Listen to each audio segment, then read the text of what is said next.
ఈరోజు మనం మత ఉన్మాదుల గుప్పెట్లో భారతదేశం అనే అంశాన్ని గురించి మాట్లాడుకుంటాం. భారతదేశంలో మత ఉన్మాదులు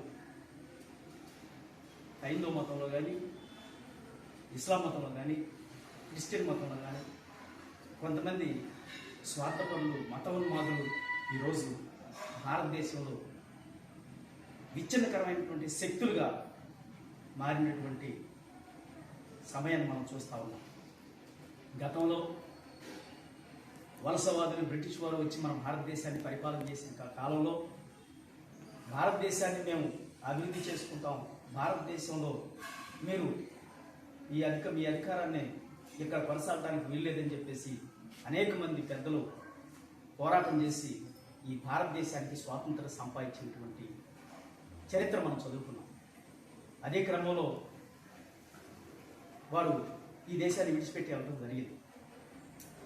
ఆ తర్వాత ఈ భారతదేశాన్ని మొత్తాన్ని కూడా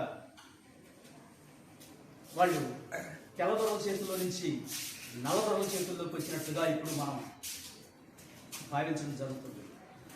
ఎందుకంటే తెల్లదొరలు వారి పరిపాలన వాళ్ళు చేశారు, నల్లదొరల చేతుల్లోకి వచ్చిన తర్వాత మత ఉన్మాదం అనేది పెచ్చిరిగిపోతూ అంటరానితనం, అస్పృశ్యత అనేది ఎక్కువగా ఉండటం జరుగుతుంది.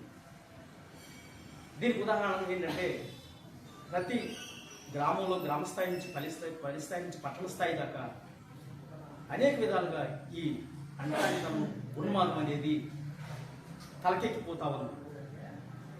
ఇప్పుడు గ్లోబలైజేషన్ జరుగుతున్నటువంటి, ప్రపంచీకరణ జరుగుతున్నటువంటి ఈ సమయంలో ఎక్కడో మత విశ్వాసాల్లో, క్రైస్తవంలో కానీ, ఇస్లాంలో కానీ, హైందవంలో కానీ ఆ మత విశ్వాసాల్లో ఉన్నటువంటి తప్పుల నుంచి ఈ రోజున ప్రభుత్వాలు తమ పబ్బం గడుపుకుంటున్నాయి, ప్రభుత్వాలను తప్పుదారి పట్టిస్తున్నారు ఈ మత ఉన్మాదం. ఇప్పుడు ఉన్నటువంటి ఈ సమాజంలో మత ఉన్మాదం అనేది ఉగ్రవాదం కంటే ప్రమాదకరమైందని చెప్పేసి నేను భావిస్తూ ఉన్నాను. ఎందుకంటే ప్రతి పట్టణాలు కాదు, పల్లెలు కాదు, ఏ వాడల్లో కూడా, వాడవాడలో కూడా మతం అనేది ప్రాపకండ అవుతుంది, పబ్లిసిటీ అవుతుంది. ఆ మతం అనేది మానవ జీవితాన్ని వెనక్కి తీసుకెళ్తుంది కానీ పురోగమనంకి ముందు వైపు తీసుకెళ్ళ. ఎందుకంటే గ్లోబలైజేషన్లో మతంతో పని లేకుండా సాంకేతికను, భారతదేశంలో ఏ దేశాల్లోనైనా సాంకేతిక విజ్ఞానాన్ని వాళ్ళు